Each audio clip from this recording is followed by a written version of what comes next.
Characters who are too smart for their own good, searching for the enigmatic theme, and some tips for NaNoWriMo. This is Writing Advice Blitz!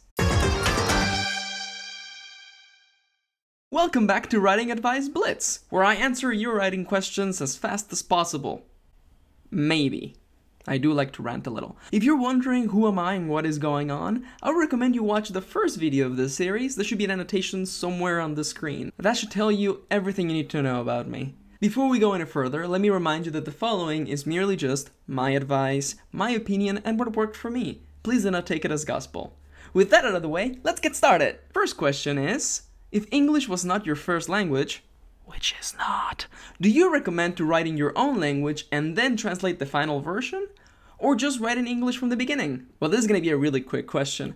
My opinion on this is that if your ultimate goal is to write in English, then you should probably just write it in English from the beginning. Really, as someone who has struggled learning the English language, as you can probably tell from my awful voice and accent, I can tell you with certainty that you're better off just writing in English, even if you're not 100% confident with it, because, okay, without ranting about the English language for like 20 minutes, which I can do, by the way, let me just say that I like English. It's a great language. You can do a lot of things with it. I particularly enjoy writing fiction through English, but, oh man, it's a minefield for someone learning it. There's so many little things that there's no way for you to know for certain until you trip on them. I mean, like, you're telling me that you sit on the bench, but you sit in the chair. How is it any different from, why can't you just say sitting on the chair? And before you turn around and tell me that the chair is a container, that's just a justification. That's an excuse for the lack of rules in English.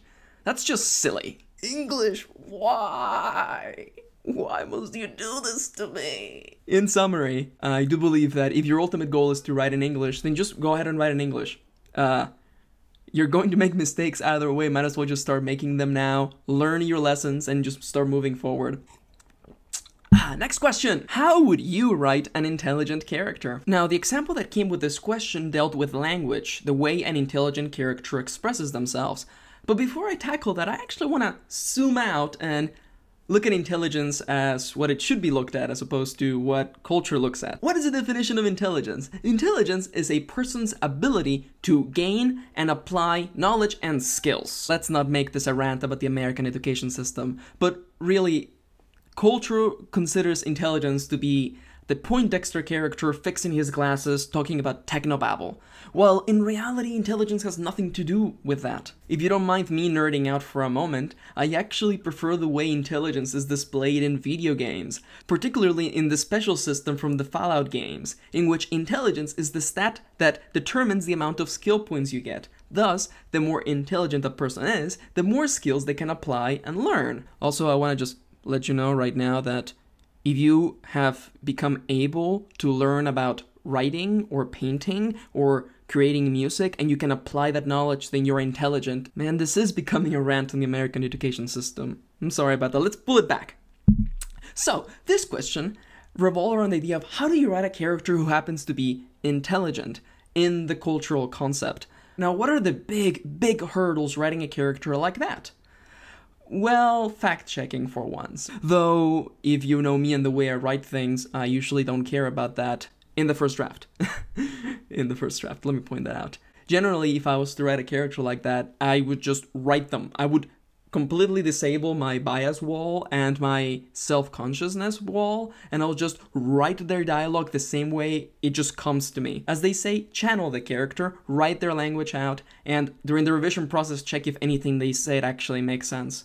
Now, I don't think that's what I want you to take from this. What I want you to take from this is to understand the definition of intelligence and its application. Because usually people associate intelligence with big words and sciences and mathematics, and while that is true, it's not the entirety of it. And personally, I believe that a character can express intelligence through casual language. I mean, that's kind of how they explain things in Star Trek. Now, I know that this is one of those situations in which there's no definitive right answer, but if you feel that you are unable to do the right amount of research to portray this character correctly from the get-go, just write them. Just write them however they come to you. Just write them. Even if you are not sure that what you're writing actually makes sense, that's okay. It's entirely fine. And then just fix it later.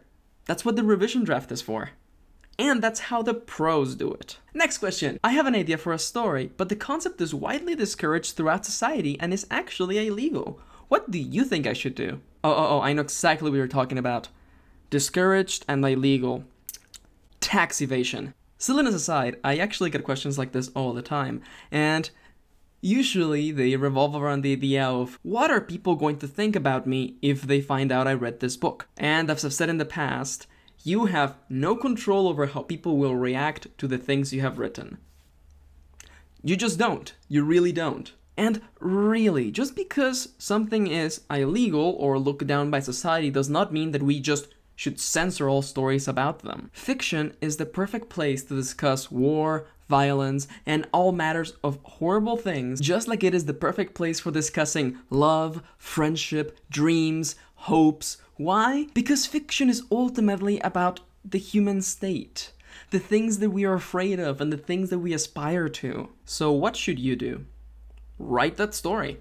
It is your duty to write that story, absolutely. Regardless of what society believes, regardless of what your values may be, we find stories, we stumble upon them, and it is our duty to unbury them and share them with the world. Okay, is it cheating at Scrabble? Human trafficking.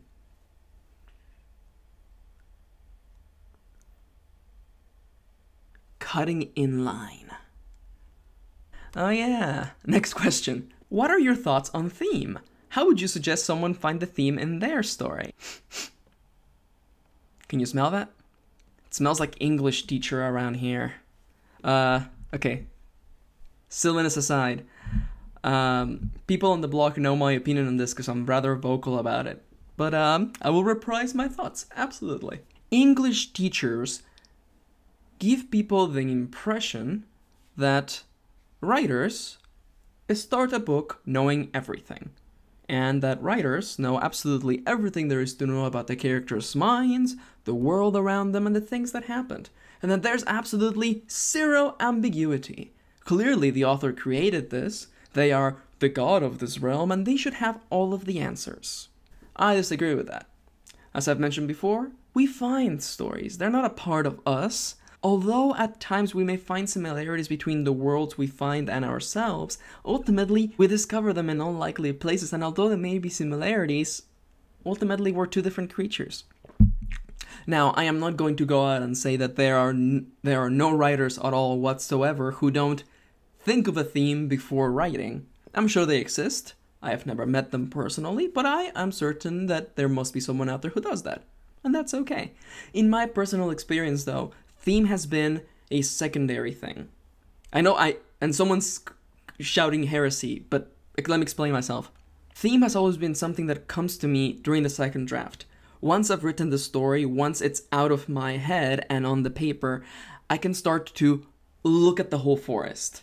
I can start to zoom out and actually look at the story as a whole. And it's actually one of the parts of my revision process. I look at the story as an entire package and I ask myself, what is this story about? For example, in my book Justine's Blood, once I finished reading the entire book, I realized that one of the major elements of the story was the feeling of loneliness and not wanting to be alone. So, during the revision process, I made sure to exemplify and to bring that out into the narration and the details and everything else. That's what you're supposed to do during the revision draft. You make the little things seem greater, and you iron out all of the details. So when somebody picks up the book, they feel as though you came up with it from the beginning. That's kind of how writing works. You make an awful first draft, you clean it up, you shine it up, make it real pretty, and then everybody thinks you're a prodigy. True story. So to answer your question, how would you go about finding it? Simple. Finish the damn thing.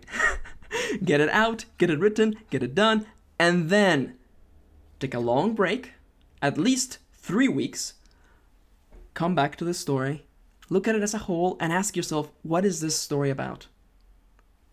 That's the secret. Next question. Well, I'm happy that Carr waited for me to finish this line. Next question. Recently, a story I abandoned became very popular and people keep pressuring me to continue it. Meanwhile, the story I'm currently writing, and enjoying writing, is being ignored. What do you think I should do? To hell with them. Next question. Are you okay with us?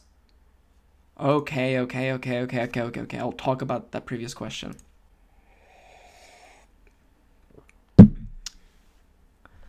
What should you do? You should always write what excites you. You should always be involved in the things that make you happy and the things you want to do. Life is really, really short, and spending it doing the things other people want you to do is not necessarily a bad thing, but if they don't make you happy, you shouldn't do them. Some people disagree with this, and that's okay. It's part of human nature. Each of us has had different upbringings, and we have been raised in different places with different families. It's fine for us to have different mentalities. Personally, though, I can tell you with 100,000,000% confidence that I will never, ever be doing the thing people want me to do if I don't enjoy it. I will always be working on the things that excite me, the things that make me happy, because that's what I want my life to be about. Yeah, there are times when people expect things of you, and ultimately, if you can find a way to make that fun, then it's fine. You should never give in to peer pressure. And yeah, okay, I get your situation. You know, that old story is now really, really popular, and you're getting tons of views, and you're getting tons of reads, and people are looking at you and asking for more, and they're not paying attention to the new thing you're making. To hell with them! Write the thing you want. That old story became popular. This new story can become popular as well. I keep telling people this, people who are starting out new blogs and new channels and just trying to make a change. I keep telling them, go out and do it. Go out and just get it done, and things will always work out. It's been in my experience that when you put in the hours and you work hard and you work towards the things you want to achieve, everything works out in the end. So, you want this new story to be popular? Keep writing it. Keep working on it. And regarding all of those new readers who are coming into your profile or channel or whatever and are expecting something different from you, well, I believe that in every relationship, including the relationship between you and your readers, there should be communication and honesty and transparency. If you're no longer going to update this story, let them know. Make it very clear. Make it very clear what you're working on and what they can expect from you. And hopefully things will work out. Are you going to lose those readers? Maybe. But you're going to be doing the thing you want to do. And when people come in, they will know what to expect. And really, if you ask me, if you're doing what makes you happy, and you're doing what excites you and what gets you to get up in the morning and just write, then nothing else matters. It really doesn't. I hope that helps. Next question. Yes, NaNoWriMo questions. Are you okay with us using your prompts for NaNoWriMo? Saludos de México. Igualmente. For those of you who don't know, NaNoWriMo stands for National Novel Writing Month, and it is held every year in the month of November, and it is a writing challenge in which writers are tasked with writing 50,000 words in 30 days, coming up to an average of 1,600 words every day. This is a really awesome and exciting challenge, and it's kind of like, to me, the happiest time of year to be a writer because there's just an enormous sense of solidarity coming from everywhere. Now, for those of you who don't know, I actually make a lot of prompts for writing. Story seeds, character questions, and really, really weird prompts. I make one of those comes up every day, a new one every day, and I've been doing that for 2 years now. I have a lot of prompts. And as I've said in the past, generally my rules for writing stories based on my prompts is that you can basically do whatever you want with them. If you want to source me, that's absolutely fine. I just like that because it enables people to come back to the seeds and find them, because there's really a lot of them and I'm really proud of them, and I wish people find them because if it gets people writing, then they have achieved their job and I'm happy. So, am I okay with you using my prompts? Absolutely. You don't have to source me, because if you're using them for NaNoWriMo, you're probably going to span out of the scope of the story seed or prompt anyway, so I don't really expect you to source me. But if you do, I would really appreciate it. And if you complete NaNoWriMo, I'm just gonna say this, if you complete NaNoWriMo with one of my story seeds or prompts, let me know. There may be a little special something for you. Ahora sigamos con la siguiente pregunta. Have you participated in NaNoWriMo? What advice would you give to us newbies? I have, as a matter of fact, participated in NaNoWriMo many times. I think the first time I did it was back in 2011? I didn't succeed, no. I didn't succeed the first time. I failed miserably. But, as usual, I got better, you know? That's kind of how any talent works, you know? You start out pretty sucky at first, but over time you get better. So for any of you out there trying it out for the first time, or who failed last year, know with certainty that you can always get better. Now, as for advice for NaNoWriMo, I definitely have some for you. My top 3 tips for doing NaNoWriMo. Number 3, stay motivated. This may seem like it's really simple, but it's super important. Most definitely. NaNoWriMo is kind of a marathon, and the only way to keep yourself running is to stay motivated. And my big tip for this is to always have fun. If you're writing the story, write what seems fun to you, what excites you, what gets you going. Now, some people disagree with me and argue that a story needs to have boring moments, and I absolutely disagree with them. I think that you, as the writer, should always have fun, and if you're not having fun writing the story, hey, guess what? Your readers are not gonna have fun reading it. I can tell you from experience, because I'm the guy who pushed out a chapter because the story needed this chapter to happen, and then I just ended up chopping that entire chapter in the revision process because it was just soulless and lacking in anything that excited me. You're going to end up cutting those things out later, so just don't write them. Simple as that. I know that the process of writing 50,000 words may seem really daunting, but I think NaNoWriMo is a powerful tool for people to get going with writing. It was NaNoWriMo the second time around that helped me develop this habit of just sitting down at the same time and just writing without caring, without worrying, and without second guessing myself. Talking about that, number 2, stop caring about other people's opinions. That may sound really rude, but I kind of mean it. Like, 80% of the questions I get on Tumblr revolve around writers being concerned about what people will think of them based on their writing. And as I've said before, you as the writer have no control whatsoever over how people are going to react to your work. Some people are gonna love it without reason, some people are gonna hate it without reason. You have no control over that, so instead you should probably just write the story only you can write. And now, number 1, my number 1 tip for surviving NaNoWriMo and coming out as a better writer. Write recklessly. Seriously. Write without giving a damn what it looks like. Because, and this is one of those things that, like, I started like vibrating and becoming mildly angry when people mention perfectionism in the first draft. I myself am a perfectionist, but it took me the longest time to realize that during the first draft, it doesn't matter. And now, people tell you that it doesn't matter because you're gonna fix it all in the revision draft. But I'm gonna tell you an even better reason why it doesn't matter. Are you ready? No one is going to read it. No one is going to read your first draft because you're not gonna show it to anyone until it's revised and it's clean and it's ready for human consumption. I get so many writers every day telling me that, like, they come into the page and they just freeze because they're afraid that they're going to get the story wrong. And this is, of course, an understandable fear. It makes sense. I don't want to put all the blame on English teachers, but this idea of idolizing writers has kind of created this negative side effect in which new writers, who of course spent at least 12 years in school being told that writers knew what they were doing when they came into the page, that when they themselves get writing, they freeze because they realize, I don't know what's going on. I don't have all of the answers. Does that mean I am a lesser writer than Tolkien? Of course not. Tolkien had an editor.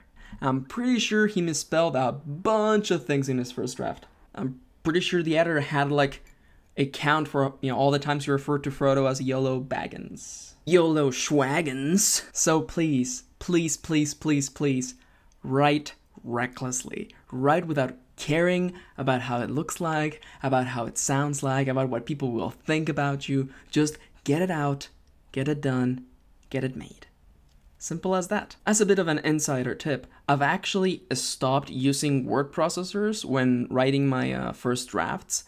I use a software called OmWriter, and it's like a distraction-free writer program, but what I like the most is that it does not have spell check. That's right. I don't actually use spell check when writing the first draft. I don't want anything to distract me. I swear, it would take me so much longer to write a book if every time I wrote a word, or rather, miswrote a word, which I do a lot. There are just certain words out there that I just never seem to get right, like therapy and appearance. I will never in my life apparently get the word appearance right. It's like APPEARANCE. Is that even right? And then you just see like the red line underneath the word, and I'm just sitting here like, better go back and fix it because it just looks ugly. And now I just threw all that out the window. I write using software that doesn't use spell check, so it doesn't bother me. I come in, I write, I get it done, I get it made, I get it out. And that's really my secret. So there you have it, my top 3 tips for surviving NaNoWriMo. Aside from that though, I can give you a little insider speak and let you know that I am planning on making a survival package, a compilation of posts and inspirational messages and a bunch of other things, and posting it on Tumblr within the next couple of weeks. Also, I may or may not be turning my strange guide to planning your novel into a video series.